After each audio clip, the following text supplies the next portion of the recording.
All right, so this deep dive is going to be about living like a poor person to become rich.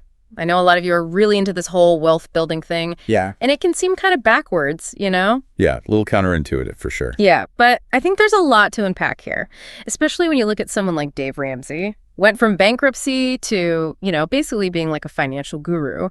And his story kind of shaped his whole philosophy, right? Yeah, no, you're absolutely right. I think Ramsey's experience really shows how, looks can be deceiving. The people who, are driving around in those fancy cars and wearing designer clothes, they aren't always actually rich. A lot of millionaires live pretty modestly. Yeah, it's like that saying, fake it till you make it, but in reverse.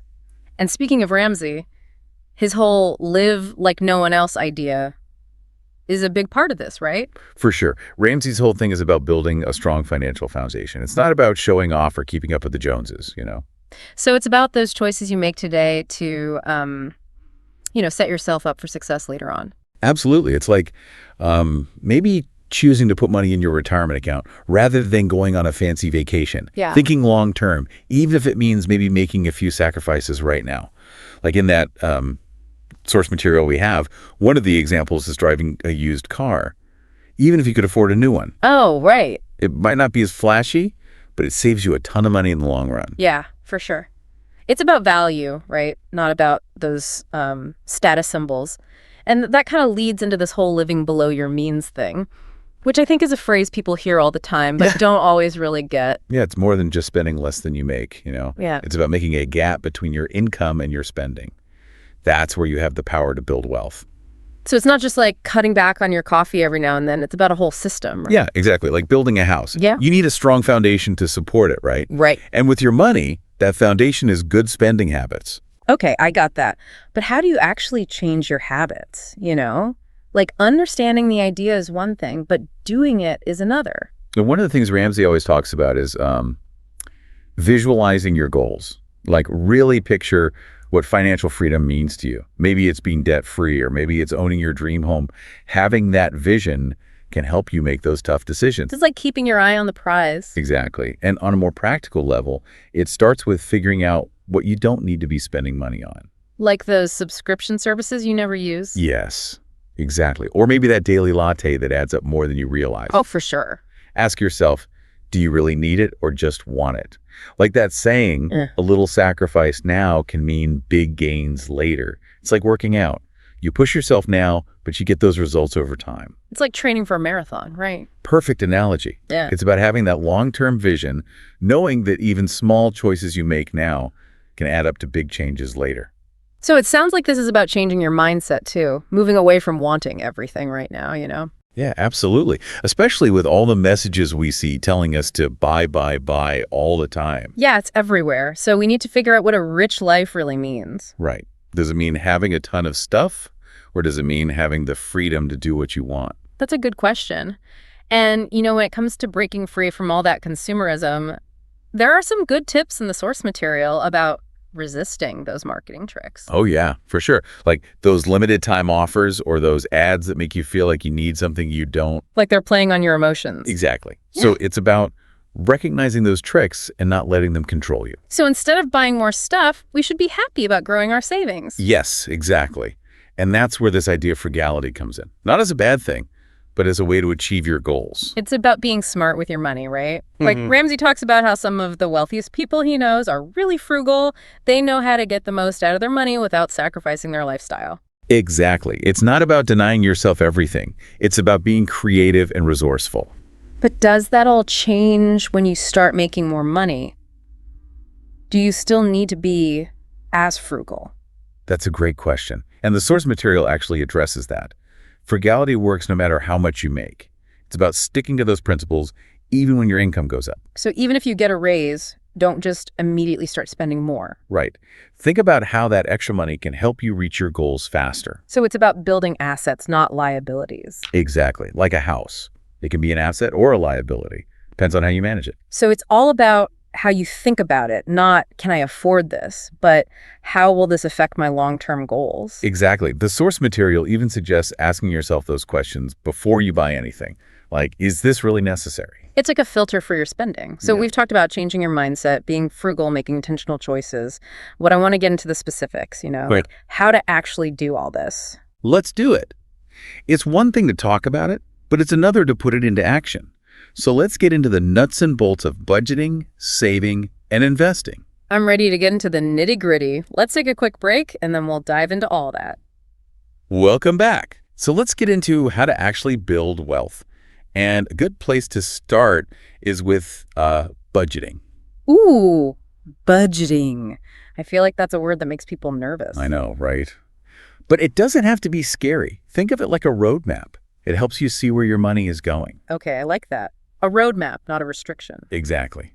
And it makes sure you're spending on what's important to you. And most importantly, it helps you save for your goals. So it's about making your money work for you, not against you. And speaking of saving, that's a big part of this too, right? Absolutely. You got to pay yourself first. What does that mean? It means treating your savings like a bill you have to pay every month. Like setting up automatic transfers. Yes, exactly. Make it a habit, not something you do if there's money left over. Remember that story about the millionaire who still uses coupons? Oh, yeah. It's the same idea with saving. Doesn't matter how much you make, it's about consistently putting some aside. That makes sense. But what about unexpected things? Like, life throws curveballs sometimes. You're right. And that's why you need an emergency fund. I've heard Dave Ramsey talk about that, starting with a small one, like $1,000, and then building up to 3 to 6 months of expenses. Exactly. It's your safety net for when you lose your job or have a big medical bill, So you're not scrambling, going into debt when something happens. Okay, so we've got budgeting, saving, and emergency funds. What about just like spending in general? Well, the key is to think before you spend. Ask yourself, do I really need this? Or do I just want it? Yeah, separating those needs from those wants. Exactly. And think about value.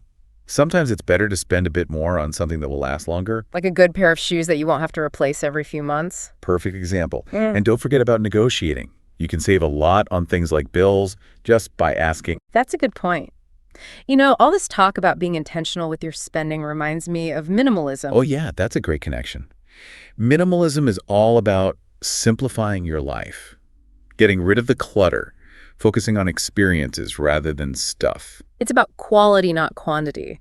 So we've talked a lot about spending less, but the source material also talks about making more money. Right, multiple income streams. Side hustles and stuff like that. Exactly, gives you more security, more freedom. Like having multiple supports for your financial house. What are some good side hustles people could try? So many possibilities. If you're good at writing, maybe do some freelance writing. Tech savvy. Website design, virtual assistant work. Maybe you have a hobby you can turn into a business. Like photography or something. Exactly. And then there's passive income. That sounds nice. Making money while you sleep? It can be. Things like online courses, ebooks, investments that pay dividends. So you're earning even when you're not working. Okay, let's talk about debt. It's something a lot of people struggle with. Yeah, but it doesn't have to be a burden. First, you need to understand the difference between good debt and bad debt. Like a student loan could be good debt. Yeah, if it helps you get a better job and earn more. But those buy now, pay later things are bad debt. Yes, those are dangerous. Better to save up or find a cheaper alternative.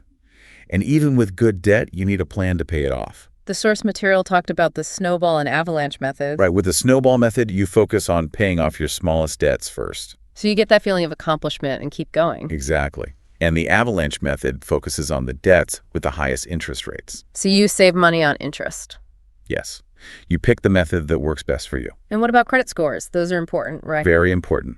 They show how responsible you are with money. They can affect getting loans, renting an apartment, even getting a job sometimes. So pay your bills on time.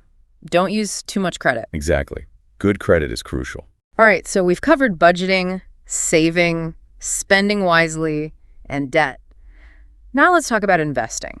That's where the real wealth building happens. You got it. Investing is how you grow your money over time. But it can seem intimidating. It doesn't have to be. We'll break it down. Yeah. First, you need to understand the basics, like compound interest. I've heard that's like earning interest on your interest. Exactly. It's like a snowball rolling downhill, getting bigger and bigger. The sooner you start investing, the more time that snowball has to grow. So even if you can only invest a little bit, it's better to start now. Absolutely.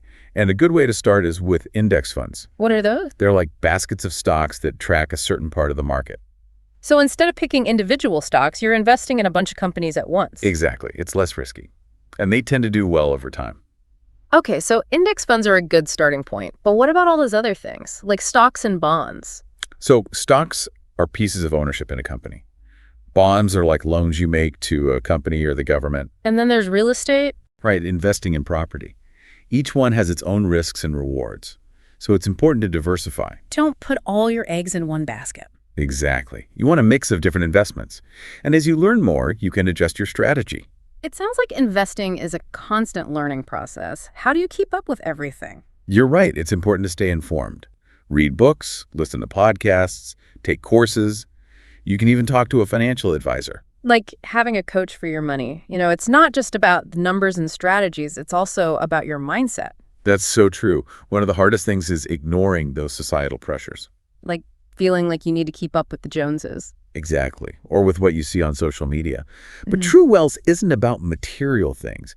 It's about security, freedom, and living a life you're happy with. It's about defining success for yourself. And the source material also talks about happiness, right? Like money doesn't always equal happiness. Absolutely. Yeah. True happiness comes from doing what you love, having strong relationships, making a difference. It's about more than just money. Exactly.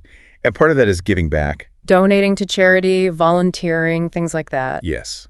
It doesn't have to be a lot. It's about using what you have to make the world a better place. It's like a cycle, right? Yeah. You build wealth, you live intentionally, you give back. I like that.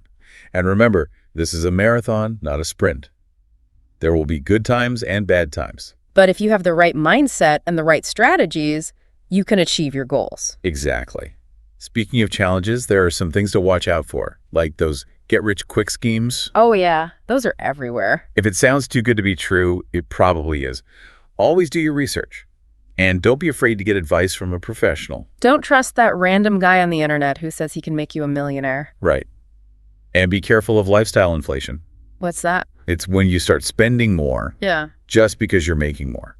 You get a raise, so you buy a bigger house, a nicer car, and then you're back to living paycheck to paycheck. It's like you're working harder but not getting ahead. Exactly. You got to break that cycle. Stay focused on your goals. And remember, wealth is a tool, not the goal itself.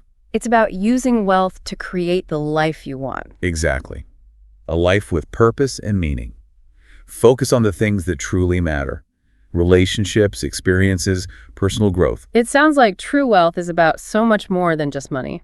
It absolutely is. It's about living a fulfilling life on your own terms. So we've covered a lot, from the basics to the bigger picture. We've talked about practical strategies and the importance of mindset. But before we finish, there's one more thing I want to touch on. What does a truly rich life look like? And how can we use these principles to create that for ourselves? As we wrap up this deep dive into living like a poor person to become rich, it really makes you think, doesn't it? It does. It's not just about the money. It's a whole different way of thinking. We've talked about all those strategies like budgeting and investing. Right. But it all comes back to your mindset. Absolutely. True wealth isn't about how much you have in the bank. It's about how you live your life, your relationships, the impact you make. It's about finding that balance between financial security and a life that has meaning. Yeah. Like Dave Ramsey, he didn't just become rich. He used what he learned to help other people.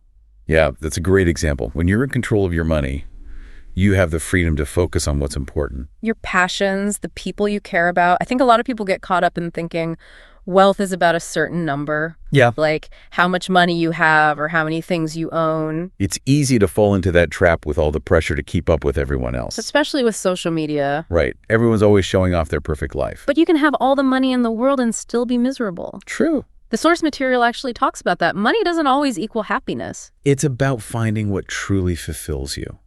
What are you passionate about? What brings you joy? So as we wrap up, I'd love for you to leave our listeners with something to think about. Okay, so here's a question. What does a rich life mean to you? Think about your values, what you're passionate about, what makes you happy. How can you use these principles we've talked about to create that life for yourself? That's a great question. It really gets to the core of everything.